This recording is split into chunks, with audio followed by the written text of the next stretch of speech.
not really in the condition I wanted to be in with the shop right now. There will be a bar over here eventually.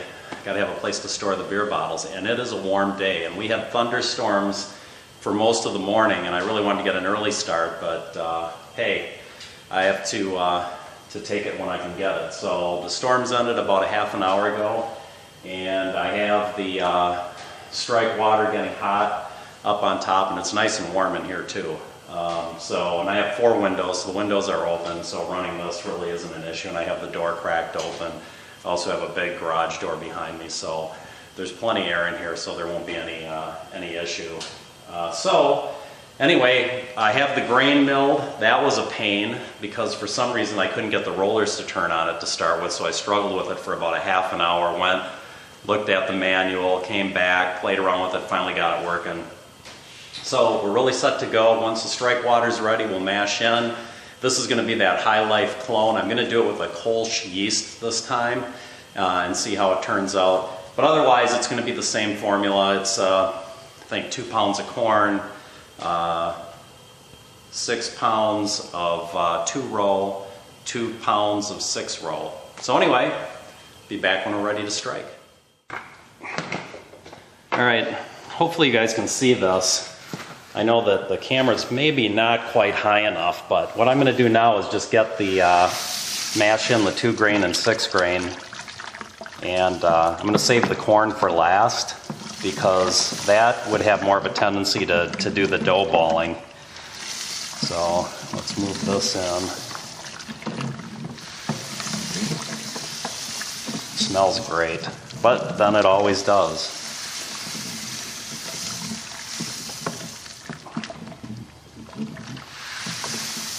Gosh, after 4 months, it's great to be back at it.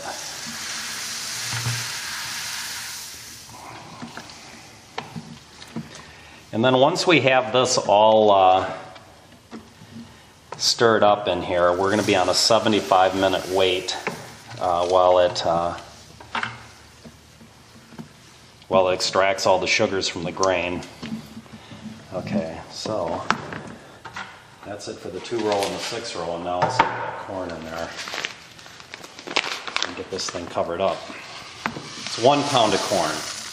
You know, I contemplated with going with 2 pounds, and maybe I will next time, just to see how that turns out. I know it does give it a little sweeter flavor. I was surprised when I made this beer last time that it had such a kind of a sweet flavor to it.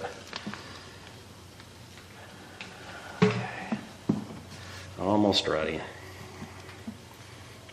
The corn really does like to ball up, and this paddle is less than good, but given a little more time in it, it gets it. Just really don't want the corn balling on me at all. Okay, well that's pretty much it. So we'll be back in 75 minutes and deal with the first runnings. Okay, we're ready to collect the first runnings now and start to recirculate those back.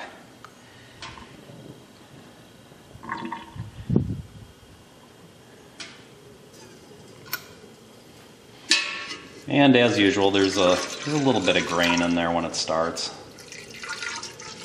So it'll probably take maybe 2 of these pails to really get it running clear, and then we'll start to fly sparge. So if you can see that or not, but you can see the grain on top. But even now, it's cleaning up nicely. I'm not seeing any grain come out at all, so it won't be long. So back in a second when we start to do our fly sparging. Okay, so we are fly sparging at this point, and as you can see, I'm trying to match the input to the output. So there's the output, obviously down there is the wort coming in, and then right up here you can see I'm sparging into the mash tun. So with any luck, this will take about an hour, maybe a little bit longer, and to get all the sugars extracted out, and then we'll be ready to do the boil. So back in a little bit. All right, we're done fly sparging. I was at 1.046 gravity, which is where I should be for this batch. So now it's just a matter of boiling and adding the hops, and we're good to go. So as soon as we get a boil going, we'll throw in our first set of hops.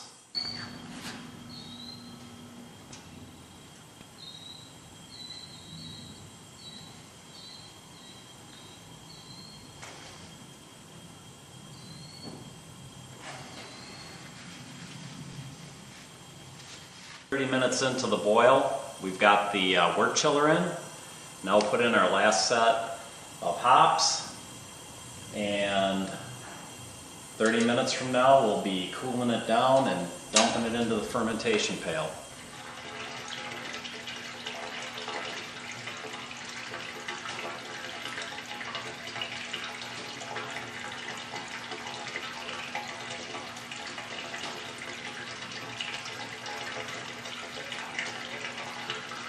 Well, I've got the wort dropped into the fermentation pail, and I'm going to aerate it real quick.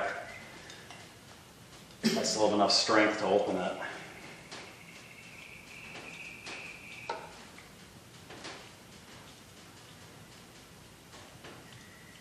Oh, interesting. There we go. Finally. Thought maybe I had an empty cylinder. Well, I learned a couple things today.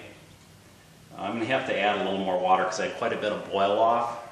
Two, I got to find a more efficient way to cool this stuff down, because I'm not sure that the water coming out of the tap on the coldest setting is under 80 degrees. So I don't know, maybe I'll end up having to do like an ice bath and a wort chiller, or come up with some other idea. In the winter, it probably won't be an issue, but here, right now, we're running in, upper 80s. Tomorrow's gonna be 95, so, gotta come up with something better. So anyway, I'm gonna pitch the yeast and put the airlock on, and we'll be all done. I hate to say it, but that was like a bad summer camp.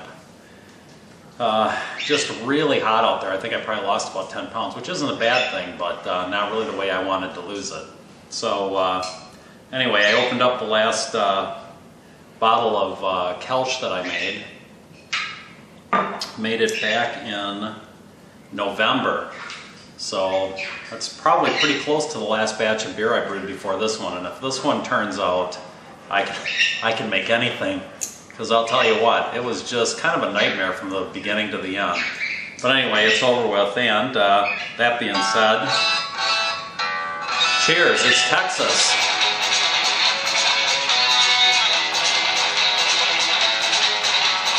Wow, have a great Homebrew Wednesday, a great week. See you next time.